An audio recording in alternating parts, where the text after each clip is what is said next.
In the quiet town of Oakridge, what was meant to be a day of celebration quickly descends into a nightmare of prejudice and brutality.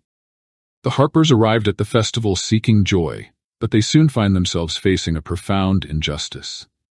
Daniel Harper, an experienced FBI agent trained to handle the most difficult cases, now grapples with an unimaginable situation, his own daughter becoming a victim of cruelty. Will justice prevail, or will the system turn its back on them? What would you do if it were your child? How far would you go to protect your family? Don't miss this gripping, emotional story filled with unexpected twists. Watch the video now and be sure to subscribe to the channel. I'd also love to know where you're watching from, so drop a comment with your city and country. It would truly make my day. Now, settle in, because the story is just beginning. The sun shone brightly over Oakridge, casting a golden glow on the festival preparations. The air was thick with the scent of fried foods, sweet treats, and the unmistakable excitement of a town coming together. But in the Harper household, the mood was a mix of anticipation and unease. Daniel Harper, standing in the kitchen, adjusted his collar in the mirror, his brow creased with worry. Though today was supposed to be a day of celebration, the undercurrents of racial tension in the city weighed heavily on him. "Daddy, are you ready yet?" Sarah's cheerful voice echoed down the hallway. She was a bright young girl, full of life, and despite her cerebral palsy, her spirit remained unbreakable. Today she wore a yellow dress dotted with daisies, a vivid contrast to the somber expression on her father's face. Daniel turned to her, forcing a smile. "Almost, sweetheart. Just making sure I'm ready for the festival," he said, his voice warm but lined with hidden concern. Kneeling to her level, he watched her twirl, her dress fluttering like butterfly wings. "You look beautiful, Em. Are you excited to see your friends?" "More than anything," she exclaimed, clapping her hands with excitement. "I can't wait to ride the Ferris wheel and eat cotton candy. Do you think I'll be tall enough?" Julia Harper, Daniel's wife and a civil attorney, entered the room, her presence bringing an immediate sense of calm. She smiled at Sarah, tucking a strand of hair behind her ear. "Of course you will, Sarah. And if not, I'll make sure they let you on anyway," she teased, winking. Daniel exchanged a look with Julia, their shared worries unspoken but understood. "I just hope everyone's in a good mood today," Daniel muttered, his voice low. "I don't want anything to spoil this day for Sarah." Julia placed a reassuring hand on his shoulder. "We'll be fine. It's a community festival. Let's focus on enjoying the day, okay?" she said, turning to Sarah, who was busy tying her shoes, oblivious to the tension in the room. As they arrived at the festival, the sounds of laughter and music surrounded them. Sarah raced ahead, her wheelchair gliding smoothly over the pavement as she maneuvered through the crowd. Daniel and Julia exchanged glances, both relieved and anxious. "Look, Daddy," Sarah called, pointing toward a group of children near the face-painting booth. "Can I go over there?" "Sure, but stay where I can see you, okay?" Daniel replied, watching her wheel closer to the other kids. Her face was lit with pure joy, and Daniel's heart swelled with pride. But the pride was soon tinged with unease as he noticed some adults casting disapproving glances in Sarah's direction. "Why are they looking at her like that?" Julia murmured, following Daniel's gaze. "I don't know, but it's wrong," he replied, his fists clenching. What was once a symbol of joy now seemed tainted by an uncomfortable undercurrent. Suddenly, a group of teenagers nearby started laughing loudly, their voices cutting through the festive atmosphere. "What's that girl doing here? She doesn't belong," one sneered, prompting a chorus of cruel laughter from the others. Daniel's heart sank as he saw Sarah's smile falter. "Don't let them get to you, sweetheart," Julia called out, her voice calm but tinged with anger. Daniel, on the other hand, felt a surge of helplessness. He wanted to protect his daughter from the world's harshness, but all he could do was stand by, his stomach in knots as he wrestled with his growing anger. "Maybe we should go?" Daniel suggested quietly, his eyes never leaving Sarah. "No," Julia said firmly, her resolve clear. "This is her day. We won't let them ruin it. We'll stay close and make sure she's okay." Daniel nodded, though the weight of the situation hung heavily on his shoulders. He watched Sarah as she tried to laugh along with the other children, but the tension lingered, casting a shadow over the day. As Sarah approached the playground, her heart swelled with excitement. The bright swings swayed gently in the breeze, and the sounds of children's laughter filled the air like music. The playground had always been her favorite escape, a place where the world's troubles seemed far away. But as she rolled closer, a dark figure loomed in her path. Officer Robert Evans stood at the edge of the playground, arms crossed and a scowl on his face. His badge gleamed in the sunlight, but Sarah felt a chill from his presence. "What are you doing here?" he barked, his voice harsh and out of place amidst the joy of the festival. Sarah's smile faded, replaced by confusion. "I just want to play," she whispered, her voice barely audible over the distant laughter. "Play? This isn't a place for you," Evans snapped, his words dripping with disdain. "You should be at home, not causing trouble here." The sting of humiliation hit Sarah hard, and she shrank back, the joy of the festival slipping away. The children nearby stopped playing, their eyes darting uncomfortably between Sarah and the officer. A heavy silence fell over the playground, thick with disbelief. From across the festival, Daniel had been sharing a laugh with Julia when he noticed the scene unfolding at the playground. His heart clenched as he saw the fear on Sarah's face. Without hesitation, he pushed through the crowd, every step driven by urgency. "Hey, what's going on here?" Daniel called out, his voice commanding attention. The festive sounds faded as the onlookers turned their gaze toward him, a mix of curiosity and concern on their faces. Evans turned to face him, unfazed. "Just teaching her a lesson about where she belongs," he said, a smug grin spreading across his face. "There's no reason for her to be here. It's not safe for her." Daniel's chest tightened, fury surging through him like fire. "You're out of line, Officer Evans," he shouted, his voice trembling with barely contained rage. "She has every right to be here, just like anyone else." The tension in the air grew thicker as murmurs spread through the crowd, some shaking their heads in disbelief, while others pulled out their phones, ready to capture the escalating situation. Daniel's heart pounded in his chest as he closed the distance between him and his daughter, his protective instincts now drowning out any sense of caution. "Leave my daughter alone," he yelled, his voice cracking with emotion. But before he could reach Sarah, the unthinkable happened. In a swift, brutal motion, Officer Evans raised his hand and struck Sarah across the face. The sound of the slap echoed like a gunshot through the park, cutting through the crowd's murmurs. The entire festival seemed to come to a standstill. Sarah gasped, her hand flying to her reddened cheek, eyes wide with shock and tears welling up. Daniel felt as if the ground had vanished beneath his feet. "No," he screamed, adrenaline surging as he lunged toward Evans. The world around him blurred, the festival lights fading as his vision tunneled in on the man who had just assaulted his daughter. "Get away from her." Daniel's voice was hoarse with rage, his entire body trembling with anger. He was only a few steps away, Rommel, the distance between him and Evans closing fast. Evans stood his ground, arms crossed, his expression a mix of arrogance and indifference. "You're going to regret this," Evans sneered, his knuckles white as he gripped his baton. The crowd gasped in shock as they realized the gravity of the situation. The once joyful festival had spiraled into chaos, and the onlookers were now witnesses to an appalling act of injustice. "Someone call the police," a voice shouted from the back of the crowd. But Daniel didn't hear it. His focus was laser-locked on Evans. He had to protect Sarah. He had to shield her from the cruelty and injustice that had just struck her down in front of all these people. The weight of the world pressed down on him as he prepared to confront the man wearing a badge that no longer stood for justice. "Leave her alone," Daniel roared, his voice filled with the anguish of a father unwilling to let his child become a victim.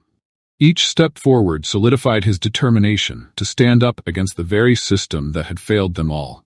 His breath came in sharp, shallow bursts, his entire body tense with indignation. Around them, the crowd had thickened, a sea of faces reflecting shock, disbelief, and outrage. He could hear the faint clicks of smartphones capturing the scene, as if this nightmare were nothing more than a viral video in the making.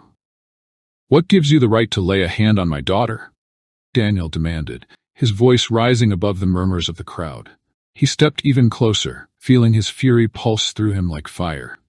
Evans, tall and imposing in his uniform, crossed his arms defiantly, as if dismissing Daniel's fury as a mere annoyance. I was maintaining order, Harper, Evans replied, his voice cold and condescending. That girl shouldn't be here. She's a disruption. A disruption? Daniel's voice shook with disbelief.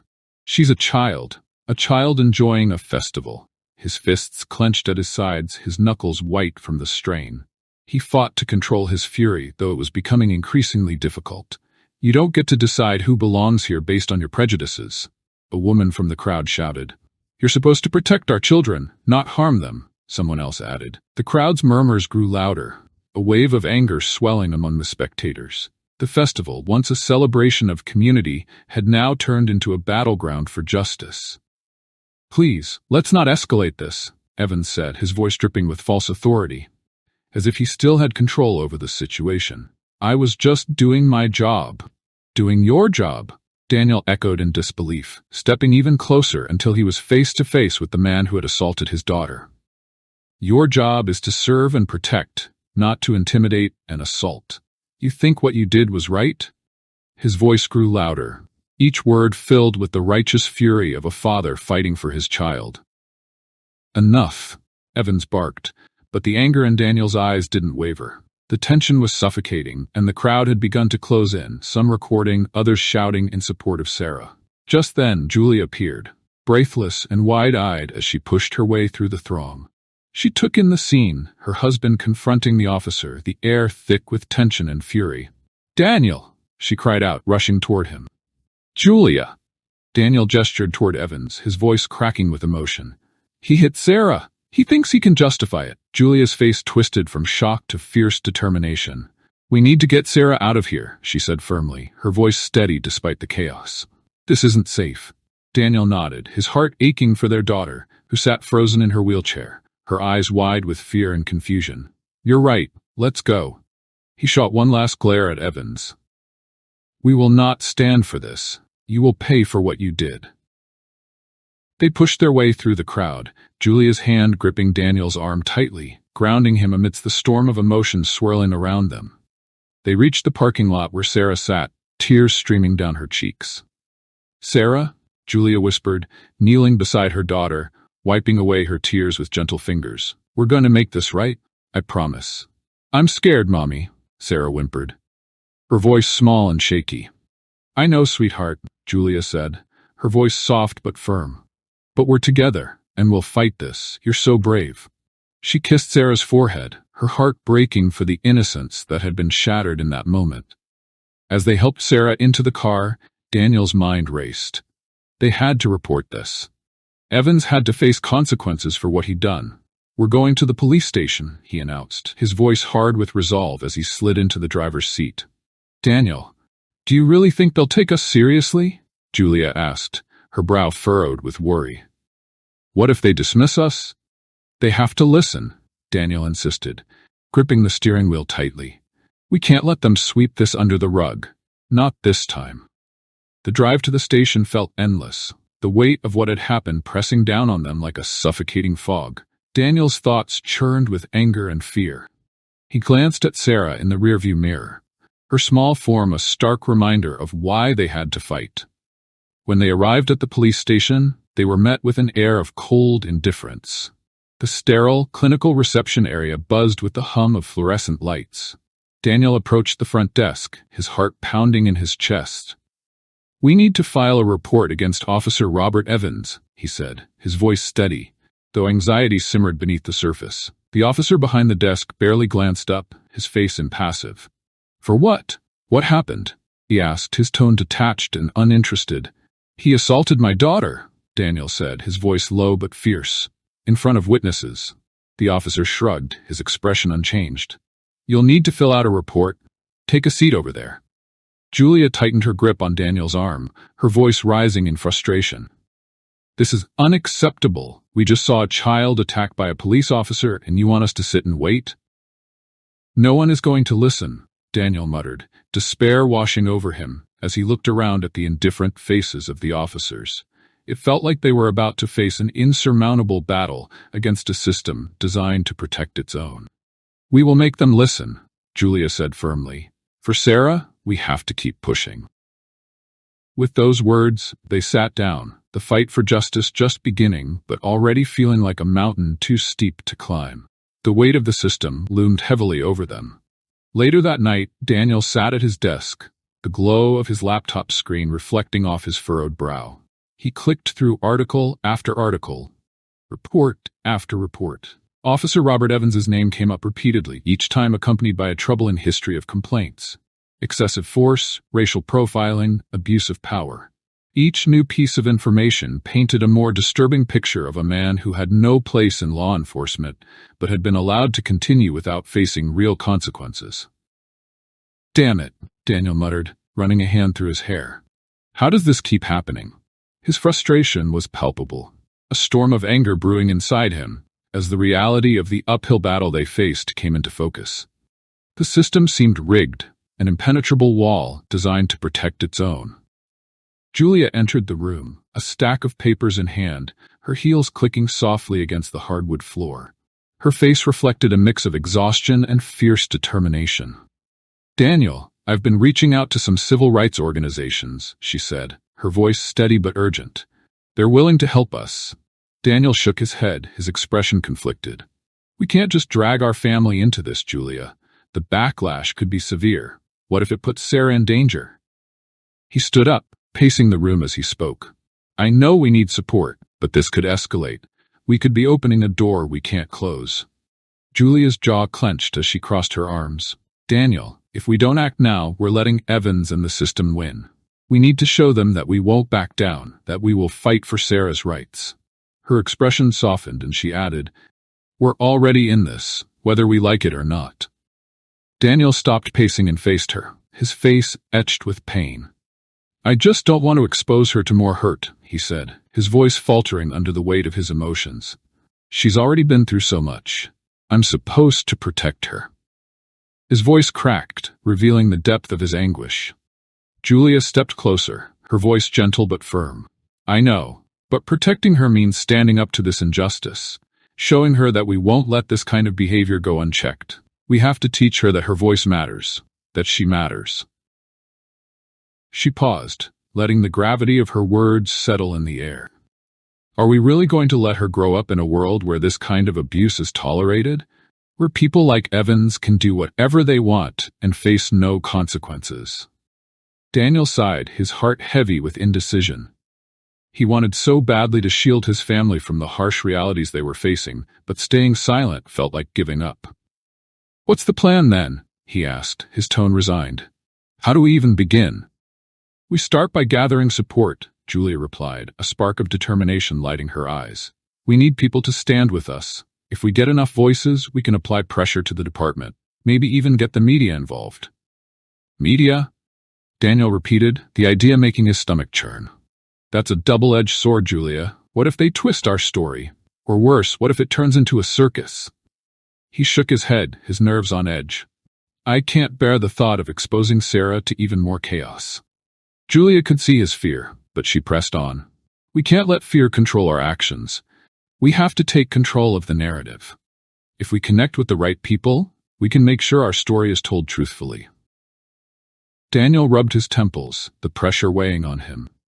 What if it backfires? What if we're just setting ourselves up for more heartbreak? Julia nodded, understanding the weight of his concerns. "I get it, Daniel. But think about Sarah. Think about all the children who face this kind of injustice every day. We have a chance to make a difference, but only if we're willing to stand up and fight. And we won't be alone. There are others who care about this too." Daniel took a deep breath, the tension in his shoulders easing just slightly. "All right," he said, his voice steadying. "Let's reach out to those organizations, but we have to be smart about this. We can't rush into it blindly." "Agreed," Julia said, her expression softening. "One step at a time. Together." As they began to outline their next steps, Daniel couldn't shake the feeling of unease that clung to him like a shadow. The road ahead was certain to be difficult, and the looming threat of what could go wrong was ever present. But when he looked into Julia's determined eyes, he felt a flicker of hope. Maybe, just maybe, together they could challenge the entrenched injustice that had plagued their community for far too long. The battle was just beginning, and they were ready to face it head-on. Later that evening, as the sun dipped below the horizon, casting a deep orange glow over Oakridge, the air around them buzzed with tension. News of the incident involving Sarah and Officer Robert Evans had spread quickly, igniting a firestorm of reactions that split the community in two. Daniel stood on his porch, watching neighbors gather in small clusters, their voices rising in heated debates. Snippets of conversation floated through the air, some siding with the Harpers, others staunchly defending Evans. "Did you hear what that cop did?" "It's outrageous," a woman exclaimed, her voice tinged with anger. "Come on, that girl shouldn't have been in the park." "Evans was just doing his job," a man replied, his tone dismissive. Daniel clenched his fists, his frustration simmering beneath the surface. He had always believed in the unity of this community, but now it felt like it was being torn apart, the foundation crumbling beneath them. He turned to look at Julia, who was pacing the living room, her brow furrowed in deep concern. "We need to do something, Daniel," she said, her voice steady but edged with urgency. "We can't just let this go unanswered." "I know," he replied, his voice low and heavy with the weight of his worries. "But what? We're already being targeted, and I don't know if protesting is the right move." "Protesting is exactly what we need," Julia countered, her determination blazing. "We can't let fear hold us back. If we don't stand up for Sarah, who will?" Her words hit Daniel hard, igniting a small flame of resolve within him. But the fear of potential backlash loomed large, overshadowing that fire with doubt.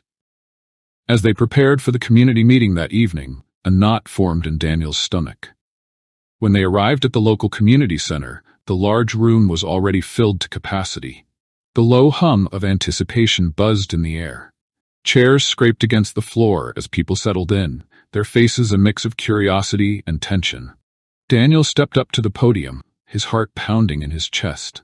Julia stood beside him, her presence steady and strong, offering him silent support. "Thank you all for coming," Daniel began, his voice echoing slightly in the charged atmosphere. "We're here to discuss the recent incident involving our daughter, Sarah." Before he could finish, a voice from the back cut through the room. "You mean the incident caused by that little girl being in the wrong place at the wrong time?" Gasps rippled through the crowd. Daniel felt the heat rise to his face as he locked eyes with the speaker, a man he recognized, though his beliefs now seemed foreign and appalling. "Sir, that's not the issue here," Daniel replied, doing his best to remain calm. "Officer Evans's actions were unprovoked and unjustifiable." "Unprovoked?" the man shot back, anger flaring in his eyes. "You're painting him as the villain. He was just trying to keep order." Julia stepped forward, her voice strong and unwavering. "This isn't just about one incident. This is about a larger problem within our community, about racism and abuse of power that needs to be addressed." The room erupted into chaos, with voices shouting over each other. Some backed Evans, while others stood with the Harpers, demanding justice. Daniel felt like he was standing on an island in the middle of a storm, trying to stay grounded as the turbulent waves of argument crashed around him. "Please," he called out, raising his hands in an attempt to calm the room. "Let's take a moment to breathe and really listen to one another. We're all here because we care about this community, even if we don't all agree." But the divisions only deepened. The arguments spiraled, and Daniel's heart sank as he watched the fabric of his community tear apart before his eyes. He glanced over at Julia, who looked equally disheartened, her shoulders slumping under the weight of the tension. Later that night, when they returned home, the silence between them was thick and heavy. Daniel sat on the edge of their bed, staring at the floor, while Julia paced the small room, her mind clearly racing. "We can't keep avoiding this, Daniel," Julia said, breaking the quiet. "We have to push for protests, rally support, and make sure our voices are heard." "And what if it puts Sarah in danger?" Daniel shot back, the frustration spilling out of him. "What if it just escalates everything? We have to think about her safety first." Julia's voice cracked with emotion. "Are you saying we should just sit back and let this happen? Let Evans get away with it?" Daniel ran a hand through his hair, feeling torn between protecting his family and seeking justice. "No," he said, his voice softer now, "but we need to be smart about it. We can't afford to make reckless decisions." "Reckless or brave?" Julia countered, her eyes fierce with conviction. Sometimes we have to risk everything to fight for what's right. The silence that followed was thick with unsaid words and unresolved emotions, each of them caught between their fears and their hopes for a better future. Daniel knew they were standing at a crossroads, and the choices they made in the coming days would shape not only their lives, but the future of their community. The sun hung low in the sky, casting a warm golden glow over the park as the peaceful protest in support of Sarah started to gain momentum. Banners and signs, carrying messages of love and justice, waved gently in the breeze, and the air buzzed with a powerful sense of unity. Daniel stood at the edge of the crowd, his heart heavy with a mixture of pride and unease. He had felt it was his duty to join, to stand beside his family and community, despite the turmoil churning inside him. "Dad, can we go closer?" Sarah's voice was filled with excitement, though the shadows of recent events lingered in her eyes. She sat on Daniel's shoulders, her small hands gripping his hair as if holding on to a lifeline. "Just a minute, Em," he replied, his eyes scanning the crowd for any sign of trouble. The gathering was diverse, a mosaic of faces, each carrying their own story of struggle and resilience. Julia, near the front, passionately addressed a small group of supporters, her voice strong, her determination evident. Daniel watched her, a wave of admiration swelling in his chest, though he still carried the weight of their recent arguments. "Look, they have a sign for me," Sarah exclaimed, pointing excitedly toward a group of young activists holding a large banner that read "Justice for Sarah." Their warm smiles and solidarity stirred something in Daniel, a flicker of hope. Perhaps, he thought, this gathering could be the spark needed to ignite a larger movement for change. But then, as if drawn by the rising tension in the air, Officer Robert Evans appeared. He strode into the crowd with a swagger, his uniform crisp and a smug grin plastered on his face. The atmosphere shifted instantly, whispers of disbelief rippling through the crowd like a shockwave. "Look who it is," Evans called out, his voice dripping with contempt. "Didn't think I'd witness such a pathetic display of ignorance? You really think shouting will change anything?" Daniel's blood boiled. He pushed through the crowd, feeling the energy of the protest shift into something more volatile. "Get the hell out of here, Evans," he shouted, his voice rising above the growing murmurs of disbelief and anger. "Who's gonna make me?" Evans taunted, stepping closer to the group, his eyes narrowing. "You think you're some kind of hero, playing the victim card? Pathetic. You don't get to talk to us like that." Julia's voice rang out, fierce and unwavering, as she stepped forward to defend her family and the people standing with them. Evans laughed, a cruel, mocking sound that echoed in the tense air. "I'm just doing my job. Maybe you should teach your daughter to stay out of trouble." That was it. Daniel surged forward, driven by a mix of rage and protectiveness. "You're the one causing trouble, Evans. You assaulted my daughter, and now you're here to mock us? You're a disgrace." His words sparked a reaction from the crowd, which began to swell behind him, their voices rising in anger and frustration. "Justice for Sarah." They chanted, the phrase gaining strength and reverberating through the park. The energy of the protest was turning into a tidal wave of emotion, and Daniel realized the situation was escalating fast. He took a deep breath, fighting to regain control. Climbing onto a nearby bench, he raised his hands, trying to calm the crowd. "Listen, we're here for Sarah, for justice," he said, his voice steady but firm. "But we can't let him provoke us into violence. We need to show strength through unity." The crowd quieted, all eyes on him. Daniel's heart raced as he felt the weight of their expectations. "This isn't just about one officer," he continued. "It's about a system that keeps failing us. A system that lets people like him walk free while we fight for our dignity. We deserve better. Our children deserve better." A cheer erupted from the crowd, their energy lifting him, invigorating him. "Together, we can demand change. Together, we can make our voices heard. Justice isn't just a word, it's a right that we all deserve." As he spoke, Daniel felt the mood shift, a collective resolve sweeping through the group, igniting a fire within them. "Let's show them we won't back down. For Sarah, and for every child who has been silenced, let's raise our voices until they can't ignore us anymore." The chants grew louder, the crowd surging with renewed purpose. For a fleeting moment, Daniel felt a flicker of real hope. Maybe this would be the turning point. the moment when everything changed. Yet, as the sun dipped below the horizon, painting the sky in deep shades of orange and purple, a nagging doubt tugged at the back of his mind. Would this be enough? Would their voices truly be heard beyond the park? Would those in power finally listen? Or was this just the beginning of a much longer battle? As the day turned to dusk, Daniel made a quiet vow to fight, not just for his daughter, but for a community desperate for justice.